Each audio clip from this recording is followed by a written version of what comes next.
The three Mera clerics walked along the overgrown path. They were mindful of the thorns of various plants of the wilderness that had claimed the path months and years prior. Aisha looked down at the directions she had been given to their destination. This is the correct route, according to what we were told. Thus far, there's no large house on these lands. Perhaps it is simply some distance inwards yet?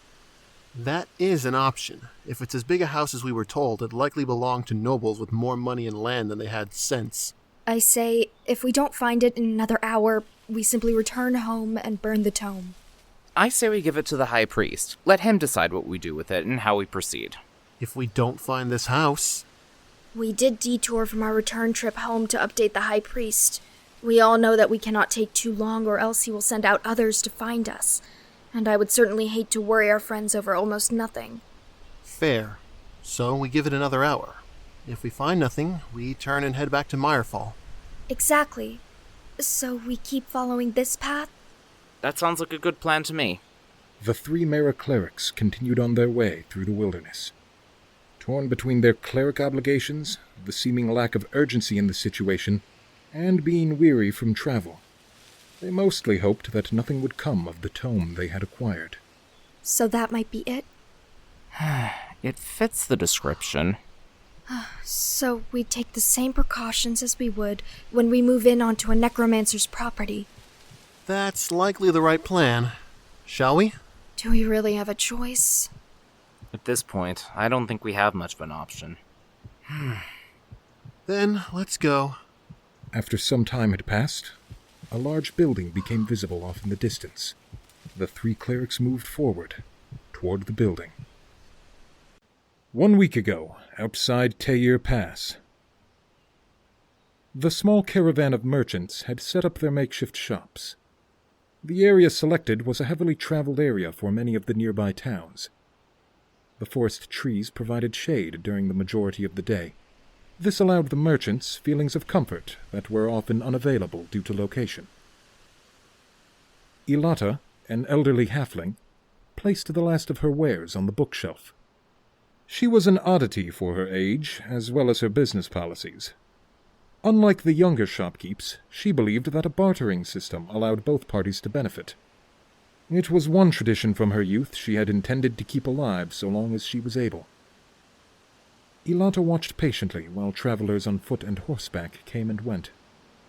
Some gave her area a curious glance or a second look, but the travelers of the area were predominantly interested in necessities: blankets, food, cooking pots, and water skins. As the sun moved through the sky and others around her lightened their load of items to care for and carry, the halfling continued humming a hopeful tune. She had known that many bards were interested in strange tales recited in books, or occasional would-be sorcerers would want a scroll, a wand, or a miscellaneous magical charm. Like all things in life, it was a matter of luck for her to make a sale. Omri, Ercan, and Aisha, clerics of Mera, the goddess of life and death, had traveled to this area innumerable times on their duties for their home temple, located in the town of Mirefall. Little about the bustling makeshift market had any reason to catch their eyes. Yet, as the trio walked, Omri glanced sidelong at the wares of Elata.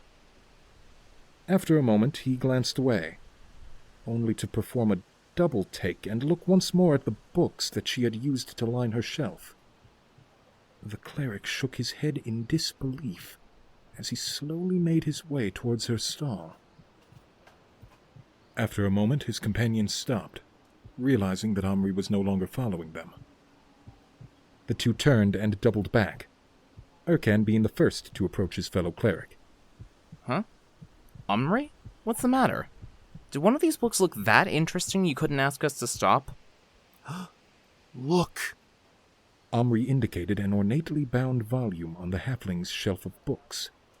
Aisha moved toward her companions. What are we looking at exactly? That book. It's what? Ercan moves closer and withdraws the tome from the shelf. As he turns it over in his hands, and the cover enters his view, he turns pale. Is that what I think it is? It certainly looks like it. We need to make certain first. And if it is, dispose of it. Ercan turns his attention to the woman running the stall. Where did you find this book? The merchant moves to see to what the man was referring.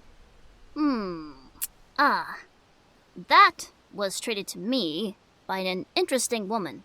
She wanted an ingredients book list for various potions, and that was what she had to trade. Potions? Ercan looks back at his companions.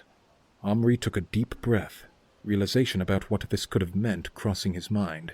Miss, what would it cost in order for us to not only get this book from you, but also tell us where you met this woman?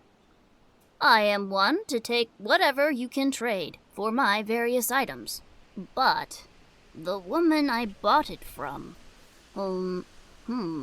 let's see. I believe I met her 3 days ago. That sounds right, yes. What do we have that we could trade? I don't know. I don't exactly carry much of worth with me when we're sent out by the High Priest. Me either. Enough for a room if I know I will need it. So, none of us has any valuables with us either? Of course not. We don't exactly sightsee while we're working. But we need this book, right? We certainly can't let it stay in the reach of anybody that would want it. It's too dangerous not to get it from her. Well, I could make money off of your staff. My staff? The Mara cleric held up the magical item she carried with her. She looked at the merchant, and then to her friends. I suppose I could part with my staff. Wonderful. I was given directions to her abode, should I find anything else interesting. Allow me to find it for you. The halfling turns. She begins rummaging through her various journals.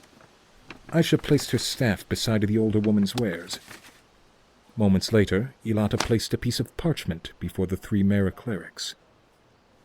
Here you are. Thank you.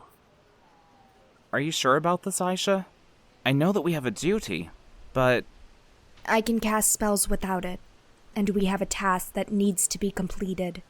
Aisha takes the parchment. Thank you for the trade. We should be on our way now. Of course, dear. Good luck. Thank you, ma'am. Omri bows briefly to the woman, before he and the other clerics turn and continue away from her shop stall.